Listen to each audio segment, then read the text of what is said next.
Crush 'em.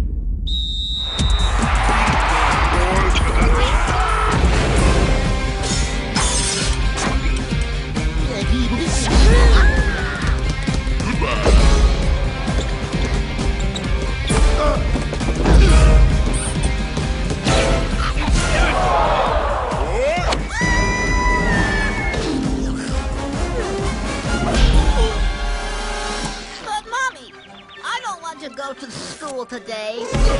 If you don't like the movie Space Jam, it's probably because you haven't seen it. Hey buddies, I'm Uncle Nacho. Duh. And this one's going to be for the sports fans. If you're thinking, I don't really like sports that much, just remember.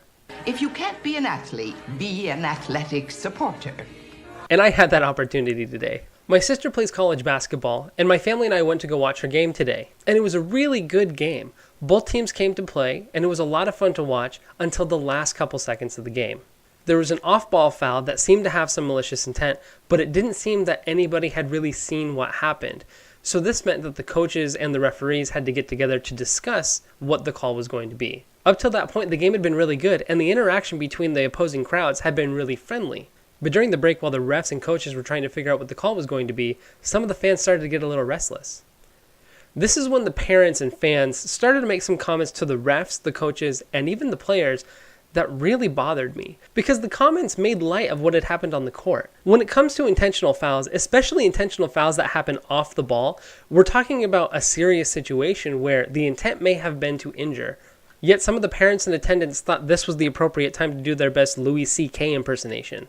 When some of the parents started saying things like, hey, let's just make a call because I've got other games to go to, that's when I hit my tipping point. Yeah, I got mad. I turned around to those parents and I yelled, then go.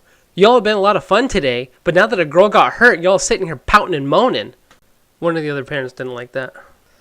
Yeah, this one lady got pretty mad. She stood up, pointing a finger at me, telling me, let me tell you something, let me tell you something.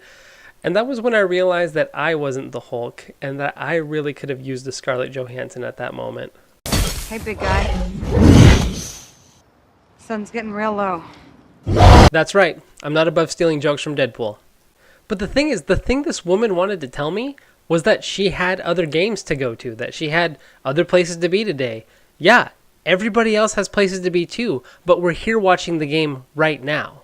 Don't stomp your little last season Prada shoes at me, honey. That's like telling a waiter, hey, can you bring me my food before everybody else in the restaurant because I'm hungry? Yeah, lady, everybody's hungry. Everybody's waiting their turn. That's just how it goes. And the weird thing about the parent being so impatient is that the decision that that parent wanted to hurry was a potential technical foul against their own team, which meant that the player could possibly be suspended for a couple of games, having long-term effects on the season and the team. But suspensions and punishments aside, we're talking about an alleged foul that is similar in nature to this foul that happened at a college basketball game just last week. Coming up there for the Falcons. The corner wide open to Naglia. Now, I have seen the video of what happened at today's game, and it does not seem nearly as malicious as the clip that you just watched. But when the question is, did something like this happen? I really don't care if your lunch is getting cold. I don't care if you have to go to the post office. I don't care if you have another game to go to. You can go take care of your stuff because the adults are talking right now about whether or not a student should possibly be suspended or worse. We're talking about potential assault. So I hope you can understand why I was upset. But that doesn't condone the fact that I lost my cool. And I'm not going to try to hide from that. Reacting to anger with anger isn't going to solve any problems. And in fact, it's just stupid. I don't know why I thought popping off was going to make anything better. And all he did was make everything worse. Congratulations, you played yourself. And this in spite of the fact that I knew the only rule about attending a sports game.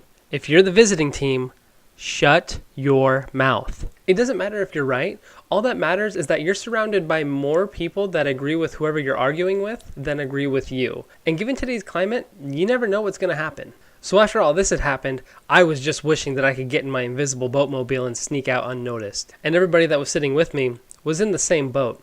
Pun intended. There was only one thing that could make me feel better about everything that had happened, and that was getting the heck out of there. So if you find yourself surrounded by obnoxious parents at a sporting event, just remember. Sun's getting real low.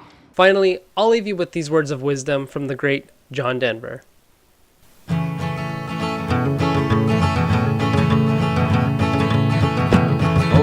heaven.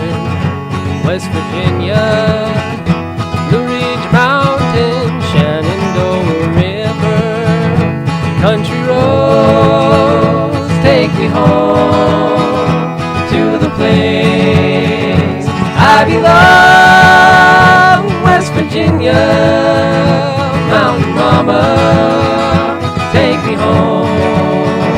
Country roads, take me home to the place I belong. West Virginia. Take me home, country road. Pick it in there. Take me home to the place.